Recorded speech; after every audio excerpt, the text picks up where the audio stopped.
Кез келген жасөспірім үшін бетіне шыққан безеуі, немесе кішкентай тыртығы оны түңілуге, немесе стресске ұшыратып жатады. Ал менің досым Басит бұндай нәрселерге назар аудармайды.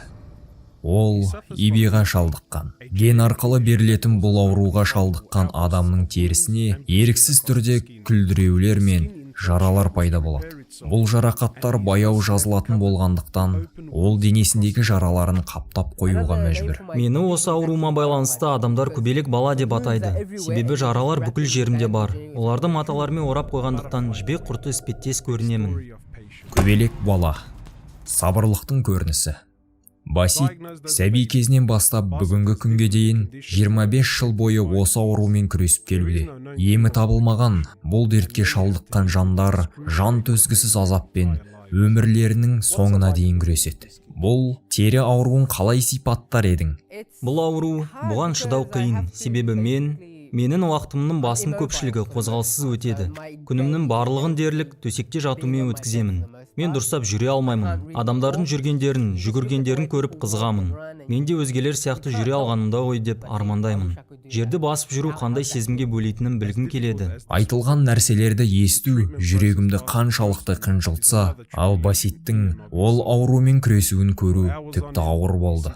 Ол бірнеше сағаттарын осылай өткізеді, кеседі, орайды, байлайды және май жағады. Осылай істеуі ауруын ушықтырмайды. Басит, сен күн сайын осылай істейсің бе? Күн сайын істеймін. Егер мен бұлай істемесем, жаралар іріндейді. Іріні ағып иісі шығады және көбейе түседі. Сондықтан күнделікті осылай істеймін. Жуынған күндері 6 сағаттай уақытым осыған кетеді. Жай күндері 4 сағаттай уақыт жұмсаймын. Мен оның күнде не сезінетінін сіздерге толық жеткізе алмаймын.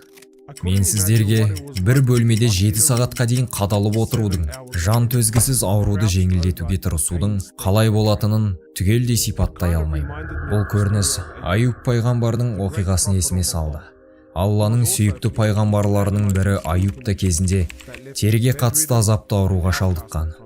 Ауруы себепті төсекке таңылып, қоғамнан қуылған. Басит азапты дертімен күн сайын күреседі. Солай бола тұра, оның жүрегі бекем.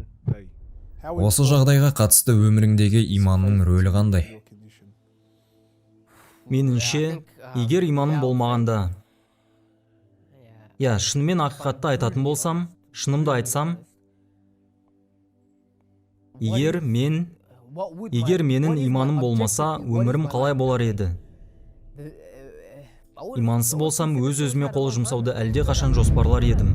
Себебі мен білмеймін, өз басымнан, өз атымнан айтып отырмын. Күн сайын, сағат сайын осы азапты қиындыққа шыдап жүру. Жақындарымды әуреге салып, оларға қолайсыздық тудыру. Осының бәріне шыдаудың мәні жоқ болар еді. Егер иманым болмаса, шыдаудағы мақсат не? Егер ақирет болмайтын болса, ұмтылатын мақсатым болмаса, қиындыққа шыдаудың мәні неде? Оның өмірінде исламның болуы оған қиындыққа сабыр етуіне, ауыртпашылықтарға шыдауына күш береді. Қарапайым ғана ұран, бүгін сабырлы бол, ертең Алланың разылығына жетесің. Алла Тағаланың мейірімі туралы естіген сәттерімде, Алланың уәдесі туралы естігенімде, Аллаға жақын болу туралы ойлансам, қиындыққа шыдап, табандылық танытып, оған жақын болуды қалаймын. Иман дегеніміз менің қиындыққа шыдауыма көмек береді. Шыдасам, сабырлы болсам, сонда Алла қаласа, иншалла, қиямет күні иншалла еңбегімнің жемісін көремін. Баситтің көрсетіп отырған табандылығы әрбірімізді жігерлендіреді. Ол бұл өмірдің сынақ екенін түсініп отыр. Ол осы жолда табанды түрде күресуге дайын. 2 жыл бұрын Баситтің ағасы Милат інісін осы жарыста озып, өкінішке орай дүниеден өтті. Милат та Басит сияқты иби ауруымен ауырған. Бірақ оның ауруы тіпті жаман болды. Бауырыңнан айырылу қаншалықты қиын болды? Өте қиын. Өзінің бауыр етін ағаннан айырылу өте ауыр. Ол маған көп қолдау көрсететін еді. Мен ағамнан көпті үйрендім. Ағамның ауруы менікіне қарағанда тіпті ауыр болуы, менің өз ауруыма төзімді болуыма, менің қайратты болуыма көмектесті деп ойлаймын. Оның қандай азап шеккенін, қалай қиналғанын білемін. Алла Тағала бізді, ағам екеумізді таңдады. Барлық жаратылыстарының ішінен бізді таңдап алды. Екеумізді таңдап, бізге мол сауап жинауға мүмкіндік берді. есепсіз сауаптар. Таразы орнатылатын күні, иншалла, ағамның сабыры үшін Алла тағала ағамның дәрежесін өте жоғары етеді деп үміттенемін. Кейде оның қабіріне барамын. Қабірін көргенде ішімне ойлаймын. Қазір ағамды еске алып жылап тұрмын, ал ол болса, осы дүниеде қиындықпен күресіп жүрген бізді аяп жылайтындай сезінемін.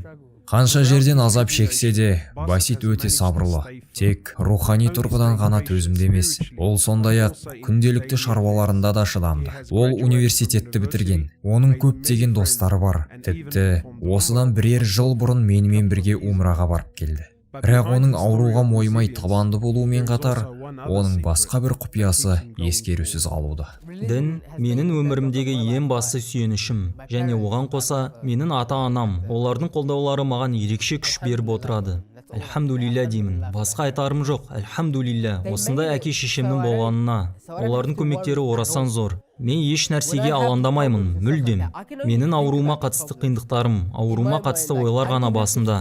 Мен оларды ойлап уайымдамаймын. Олар ешқашан шағымданбаған. Менің жағдайыма қатысты олар ешқашан шағымданбаған. Тіпті қабақ шытпаған. Олардың осындай қарым-қатынастарына мен өте қатты ризамын. Егер сен оларға бір нәрсе бере алатын болғанында, не берер едің? Мен ата-анама дұға етемін. Мен ата-анама Фирдаус жәннатын әрдайым сұраймын.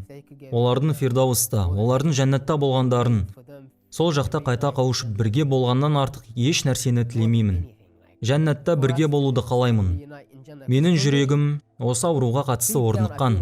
Бұл сынақ, бұның сынақ екенін білемін. Осы нәрсенің сынақ екенін түсіндірген Алла тағалаға шүкіршілік білдіремін. Шынайы өмір, иншалла, келесі өмірде оянғанымда, отбасыммен қауышқанымда басталады. Осыны естен шығармаймын.